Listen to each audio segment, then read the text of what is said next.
Undisputed. We are live from Los Angeles. I'm Jenny Taft here with Skip Bayless and Shannon Sharp. Good morning, good morning. How are we doing? I appreciate this.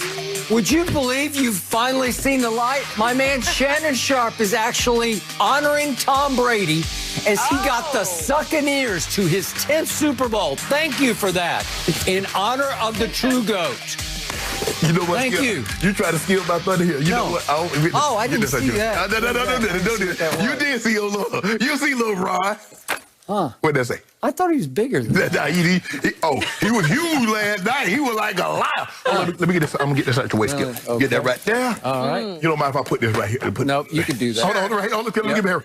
Hold on, Jenny, just a second. You get right. All right, you take your time. Shannon, we got 2.5 hours here. So there you go, Skip. How you doing? How Brady makes you sweat. How you doing, Skip? Yeah, I'm good. Here we go. Did you see that last night? I saw it. I want to talk about it. I got a lot to say. Plenty to say. Skip had his moment with his GOAT yesterday, and today we talk about Shannon's GOAT. LeBron played his first game in Cleveland in more than 2 years last night, and he definitely made up for lost time in the fourth quarter. LeBron admitted after the game that he was motivated by a member of the Cavs front office on the baseline applauding a miss at the end of the third quarter, and the King then outscored Cleveland by himself, 21-19 in the fourth, a 9-for-10 shooting that included a deep three from the logo. LeBron finished with a season-high 46 points in the 115-108 win, and the Lakers extended their road winning streak to 10 games to start the season. So, Shannon, how impressive was your guy LeBron's performance?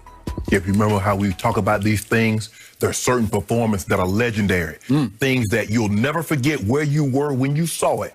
You probably remember when they put man on the moon. You probably remember that exact day. You were sitting. We're going man in the moon off last night. You remember. Against the 8 and 9 Cavaliers. Skip, and guess who they got 2 victories against? Your Brooklyn Nets. Did Kevin Durant play in the second game? No. Did he play in the first one? Yes. So he got a victory. It was the first game ever for Kyrie, Harden, and Kevin Durant. Thank you. That was the first game. That was the first NBA game they ever played in their life. Together, yes. Don't do that, Skip.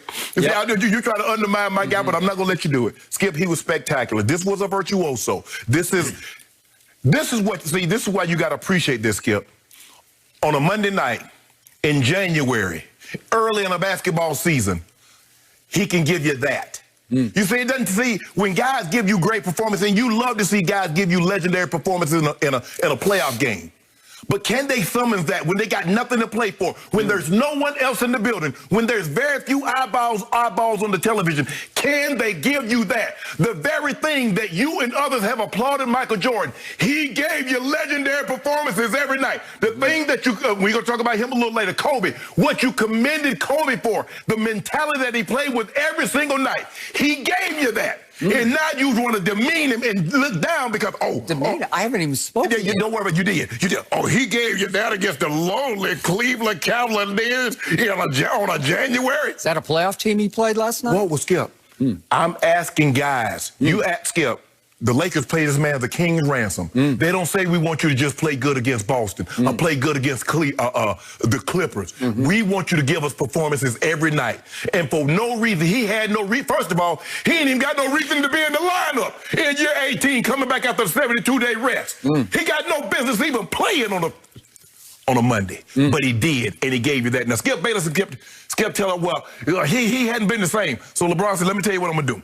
I'm going to drop 21 on you in the first quarter to let you know I mean business. Now, for the next 2 quarters, I'm going to try to get AD going because the ball is not going in the basket. The reason why you know AD's struggling a little bit, because he's missing free throws. AD is a mid-80, high 80% free throw shooter. And right now, the ball is just going in and out. So I'm going to try to get AD involved. I'm going to try to get others involved. Oh, Cleveland. Y'all trying to win this game. So y'all want to say y'all gonna beat Brooklyn Nets twice and y'all beat the Lakers. That's what you want to say. And then there's somebody chirping. You see, you keep your mouth shut. He was chirping. LeBron said, okay. What? And he said, you know what I'm going to do, Skip? Because Skip, you remember that stat you had? In the fourth quarters. You talk about fourth quarters. Let me tell you what he did the last 2 fourth quarters against the Bucks, 12 points. Last night, 21 points on 9 of 10 shooting. 2 assists, 2 steals, 2 blocks. But Skip Bayless told me, and 5:38 and 10:32 told me LeBron James is terrible in the fourth quarter. Skip Bayless. I'm going to turn it over to you because I want to hear what you got to say. Yeah, I got a lot to say. I think he's once and for all. Can you stop this foolishness? Now they're gonna ban you from Twitter if you keep tweeting out misleading statements that Kevin Durant is the best player in the NBA. They're gonna ban you.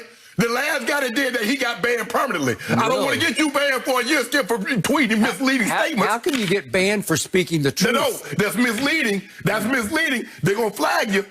I hadn't said anything. But I know Jack Dorsey, that's misleading what you keep doing. Now, you keep putting up that Kevin Durant is the best player in the NBA. I'm going to have no choice but to have you banned. Did you see what Kevin Durant and the Nets did last night to Miami? Oh, with no Tyler Hero and Jimmy Butler. I know, but they played shutdown, lockdown, playoff-style defense. Really, Skip? It was shocking. I mean, they held Miami to 85 points, and Kevin Durant blocked 4 more shots. He's looking like a Defensive Player of the Year candidate to me. Anthony Davis got that in the bag. Anthony Davis got that in the bag. But look, Skip, before you go, Skip, why you do that?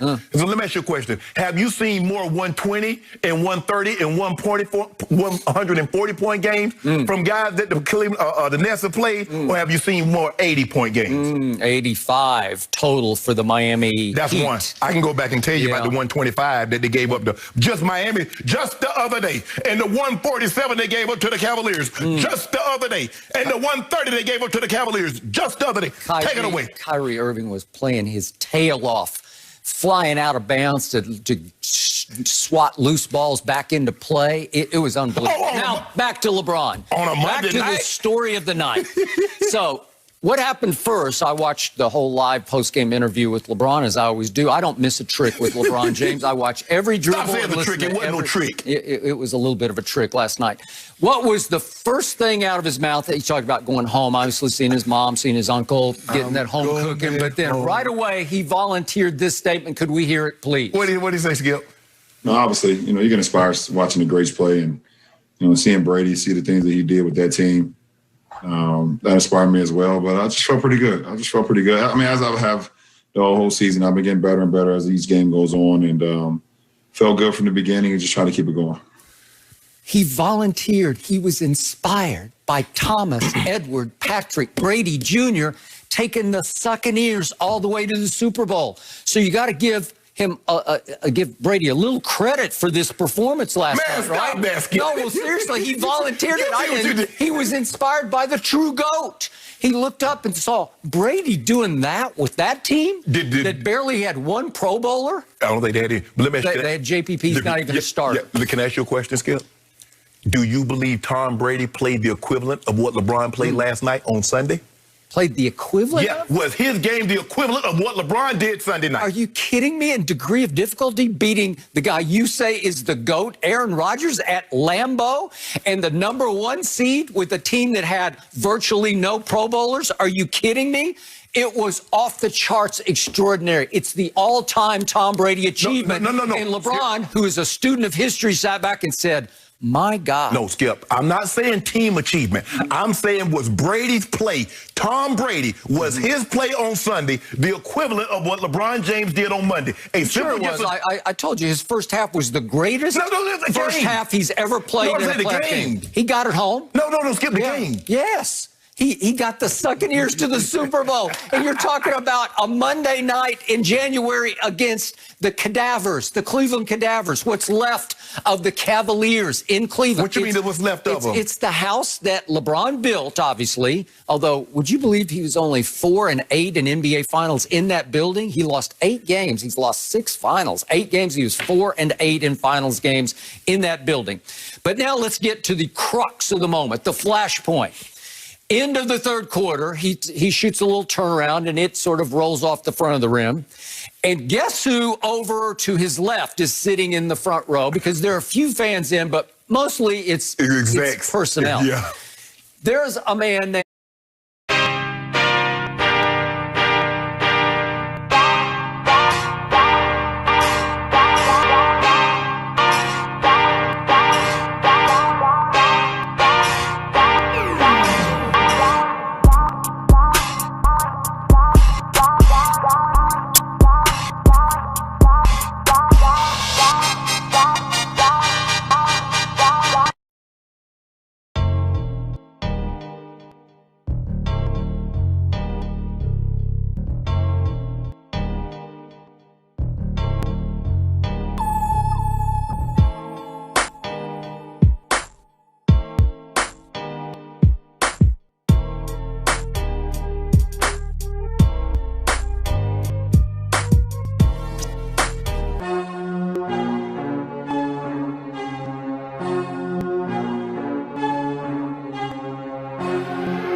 Hillman is actually the counsel for the Cavaliers, and he goes crazy, and he over-enthusiastically claps for this miss. And LeBron is not happy with this, and he turns around and looks at him twice on the way to the Skip is quiet. You can hear everything. Okay, you can hear everything. Okay, Jason Hillman joined the team in LeBron's third year early on in his career. Right. Jason Hillman was first just he's a lawyer, so he's the general counsel of the team, but he graduated up the ranks because he is Dan Gilbert's right-hand man. They are like this. Dan Gilbert's do-boy. Okay, yeah. And so he graduates up to, he's the capologist. He controls the cap. He does the big deals for the team. He is a power broker within that franchise now under Kobe Altman. He's graduated into the basketball operation. Right. And I'm going to guess LeBron doesn't love him because I know for a fact LeBron does not love the owner of that team. No. And how he made peace to go back there and win that championship for Dan Gilbert, I still can't even swallow. It's hard for me to fathom. That would be like